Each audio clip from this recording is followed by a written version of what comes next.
On the coast of Accra, where the city breathes in the salty air of the Gulf of Guinea, there is a vast, open space.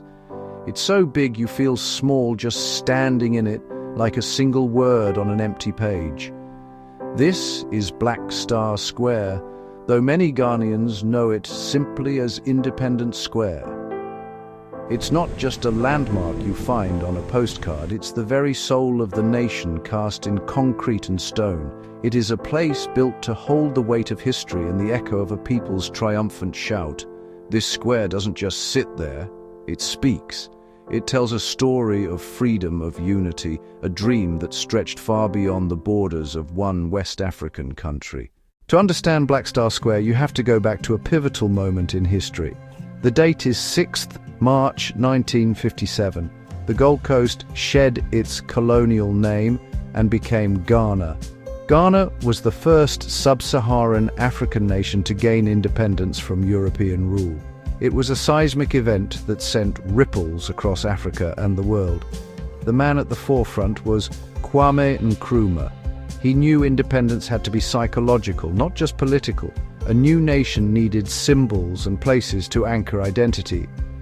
In 1961, just 4 years later, Black Star Square was commissioned and built.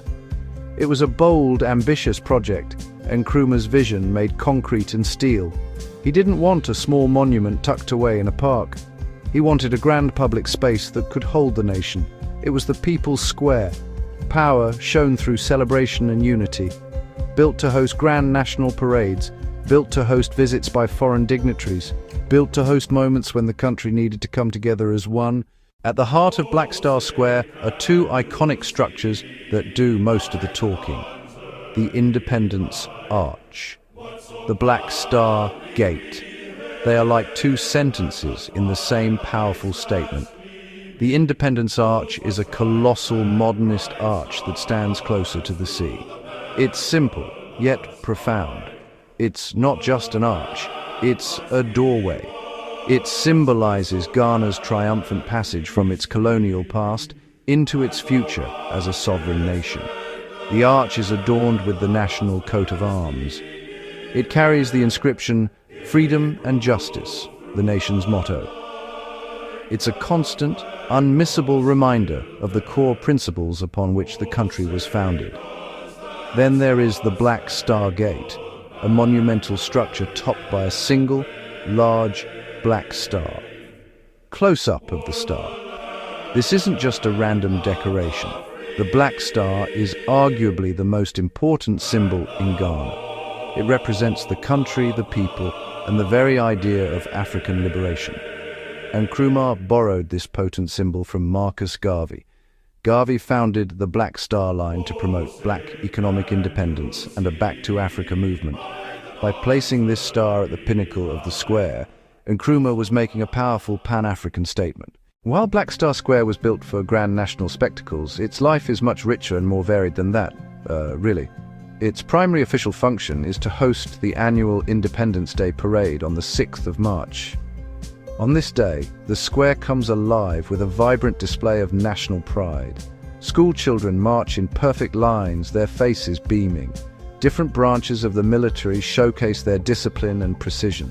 Cultural troupes dance to the rhythm of traditional drums. The air is thick with patriotism. It's a day when the nation comes to the square to look at itself in the mirror and celebrate how far it has come. But the square's role extends far beyond this one day. It is the default venue for all major state events. State funerals for national heroes are held here, allowing the public to pay their respects in a space that befits their legacy. It hosts music festivals, large-scale religious gatherings, other cultural celebrations that draw massive crowds. In a way, the square acts as Accra's public living room, a place where the family of Ghana can come together for both joyous and solemn occasions.